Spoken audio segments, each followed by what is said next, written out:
The recliner chair can offer great comfort, but the caregiver always has to keep an eye on the user's sitting position. To take care of your beloved ones, you don't have to tie them onto the chair.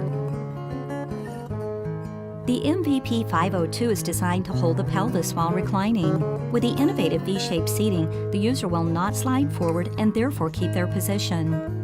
The backrest armrest coupling structural design allows the armrest to switch position ergonomically according to users' elbows when repositioning from lying to sitting. The flip-back armrest, along with the small rear wheel, provides great accessibility to the wheelchair. The axle traveling footrest is designed to extend ergonomically so that the user's knee will not have to suffer from compression.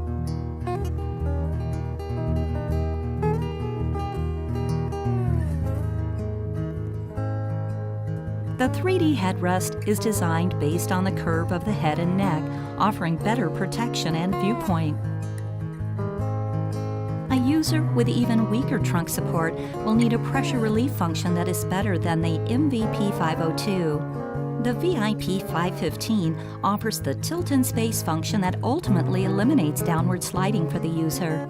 The tilt-in space evenly distributes the weight so the user is less likely to develop skin sores. The chair has 2 hydraulic pressure support bars, which helps to reduce tremors while tilting and support the chair when sitting upright. The foldable frame design is one of the most amazing features of the VIP515. It is light, compact, and easy to travel with. Say goodbye to a stressful life and start to enjoy an exciting one.